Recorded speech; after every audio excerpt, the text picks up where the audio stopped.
Hello, and welcome to Short Stories, brought to you by the National Taichung University of Science and Technology Language Center. Today's story is based on a novel by an American author named Willa Cather. She was famous in her day for her stories about life on America's Great Plains. She was even awarded a Pulitzer Prize for her book, One of Ours.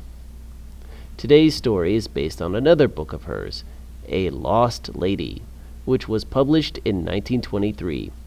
It tells the story of how a young man gradually lost his respect for the woman he admired. But that's just the surface of the story. It's really about the slow corruption and decline of the American Old West. Americans are known to over-romanticize the Old West. There is a reason for that. For us, the Old West represents the American spirit at its most pure and innocent. The Old West was a place where anyone could go and start a new life. You could do whatever you wanted and be yourself. The opportunities were as limitless as the Montana sky. But of course, we all have to grow up and deal with reality. You notice that things are a little less shiny than before, and you start to see cracks and imperfections in the world. That's all just part of growing up. That's what happens to the main character of this story. Vocabulary: gracious, gracious. We should all thank our gracious host. Adolescent, adolescent. High schools are designed to educate adolescents. Admiration, admiration. I have a great deal of admiration for my parents. Off, off. There is something off about that man. I don't trust him. Convivial, convivial. I like that restaurant because of its convivial atmosphere. Broke, broke. He filed for bankruptcy because he is broke. Role model, role model. Professional athletes are often role models for young people. Stroke, stroke. After his stroke, my grandfather couldn't move his left leg. And now the story. 140 years ago, somewhere between Denver and Omaha on the Burlington Railroad line, rested the town of Sweetwater. It wasn't a large town, but people expected big things from it in the future. The trains on the Burlington line often stopped there, mostly so the passengers could stretch their legs a little. In that town there was a house owned by the Foresters. Captain Forester, as everyone called him, was a foreman for the railroad company. He earned a small fortune commanding the teams of workers who built the track. For that reason, he was known far and wide among the railroad community. His house was a popular destination for such people as they traveled to and from Denver. Mrs. Forester was perhaps more popular than her husband. She was gracious, generous, and beautiful. Everyone agreed that she was the best hostess in town. She was also quick to lend a hand to anyone who needed help, and she often let the local boys go fishing in the spring that was on her property. One summer, Neil Herbert and his friends went to the Forester property to go fishing. They were all adolescents, about 12 and 13 years old. They liked Mrs. Forester because she was kind and always baked cookies for them. After asking her permission to enter her property, they headed down to the fishing hole to play. They didn't catch much fish, but they had a great time swimming and enjoying the lovely sights and sounds of nature. While resting under a tree, an older boy named Ivy Peters came by. Peters was the local bully, and he was as ugly as he was mean-spirited. He mocked the boys for swimming. "What are you kids doing here?" he asked indignantly. "Picnic," responded Neil. "I thought girls went on picnics. Did you bring the teacher along?"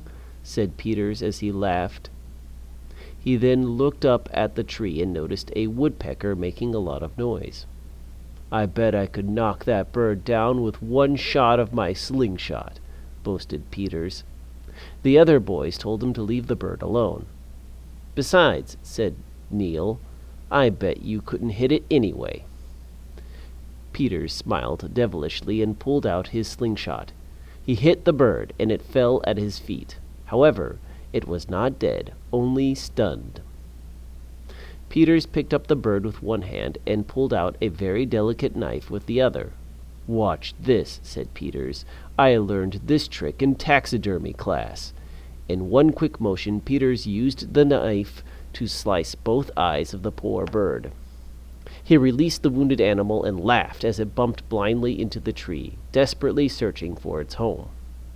The other boys were incensed at this callous treatment of a living creature.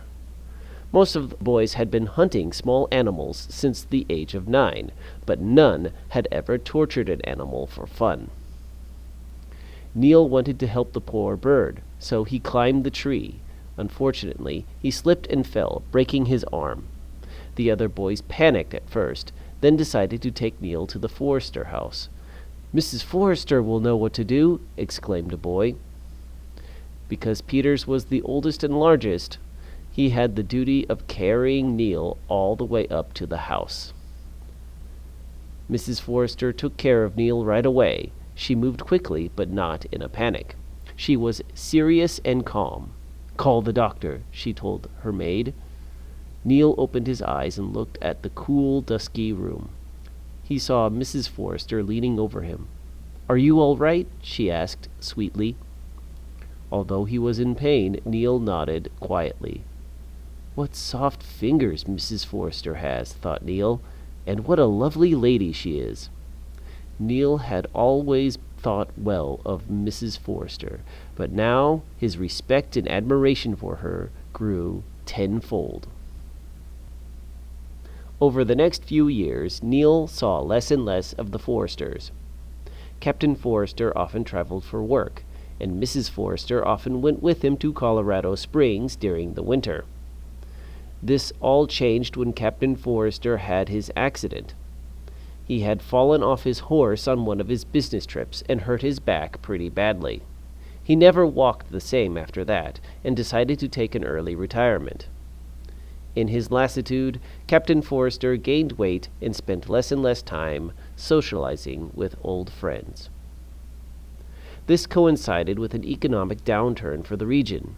There were several years of poor harvests. Some of the farmers gave up and moved back east. The trains stopped less frequently in Sweetwater, preferring instead to pass right on by. Neil's father gave up his farm too, but decided to let his son stay and be an apprentice to his brother-in-law, Judge Pomeroy. Neil was now 19 years old, and he was working as a legal clerk for his uncle. One day, a new client walked into the office of Judge Pomeroy. It was a businessman from New York named Frank Ellinger. He was tall, dark, and handsome.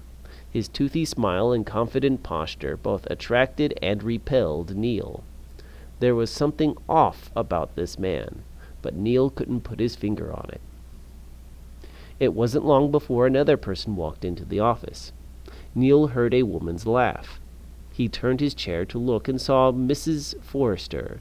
She waved at Neil when she saw him, but continued her conversation with Judge Pomeroy and Mr. Ellinger. "Will you and Neil dine with us tomorrow evening, Judge?" she asked. "I'm having some relatives over from Omaha. Mr. Ellinger, you can come too." Neil was excited by the chance to see the inside of the Forrester home once again.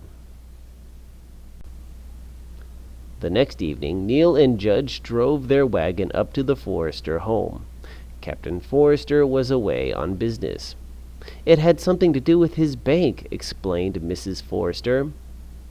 The dinner party was a delight. The food was good, the conversations convivial and light, and the presence of Mrs. Forrester made everyone feel at ease. She had that effect on people. No one ever had a mean thing to say about her. However, there was one thing during the meal that disturbed Neil. He couldn't help but notice how Mrs. Forrester kept looking at Mr. Ellinger. On more than one occasion, she touched his arm playfully. "I don't like the looks of this," said Neil to himself. The following day brought bad news for the Forresters.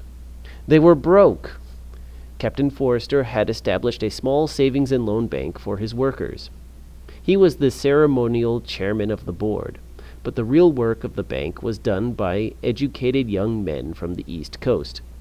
They had assured him that their business plan was sound. It turns out that they were wrong. There was a nationwide credit crunch as the recession of 1890 rocked U.S. financial markets. Small banks such as Captain Forrester's were not well equipped to weather the storm. The other board members wanted to shove some of the losses onto the depositors, but Captain Forrester refused. He used his own money to keep the bank afloat. It ruined him, but his workers' savings were secure. "I have never met a nobler man than he," declared Judge Pomeroy, who was also Captain Forrester's legal adviser. Mrs. Forrester grew pale when she heard the news, but she smiled and gave her husband his customary cigar. She was proud of him for sure, but she was also deeply worried. Neil was a witness to these events. He was in the room when he saw tears start to well up in Mrs. Forrester's eyes. He felt really sorry for her, so the next day he returned to the Forrester home with a gift to cheer her up, a bundle of flowers that he had picked himself. As he approached the house, he heard voices coming from the bedroom window. He distinctly heard Mrs. Forrester laugh and then sigh. The second voice was a man's. "It can't be," thought Neil.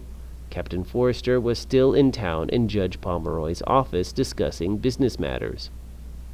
Neil stopped to listen closely. It was the unmistakable voice of Frank Ellinger.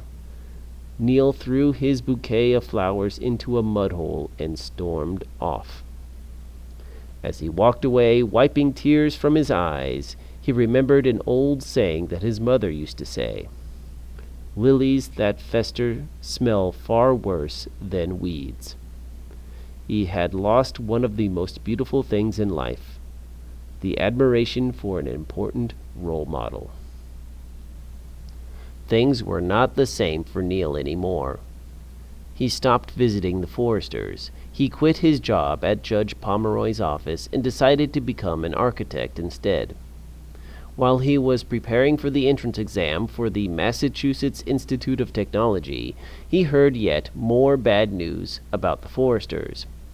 Captain Forrester had suffered a stroke and was now closer to death than ever. He decided to pay the Forresters one last visit before he left for Boston. This visit was much different from his previous ones. The spark of happiness had left that home months ago. What was left were shallow smiles and empty pleasantries. The captain sat in his big chair in the bay window, saying little, but very friendly.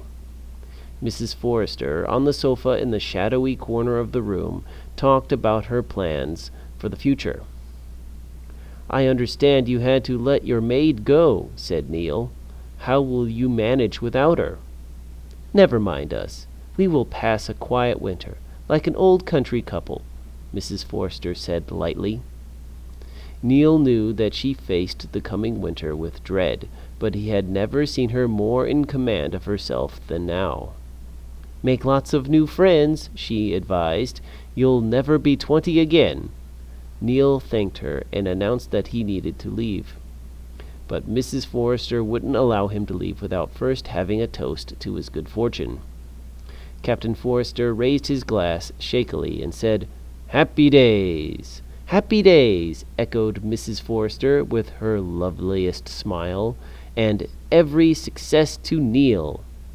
Neil was touched and happy, but this happiness couldn't cover up the anxiety that gnawed at the back of his mind.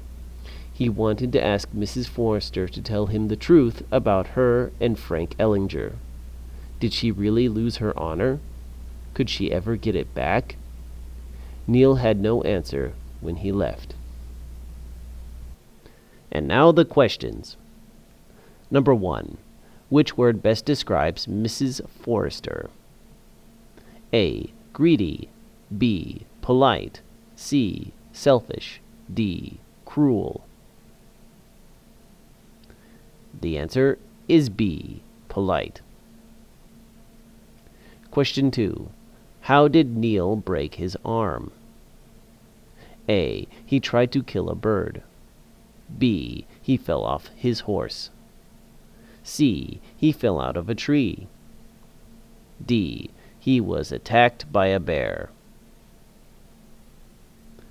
The answer is C. He fell out of a tree.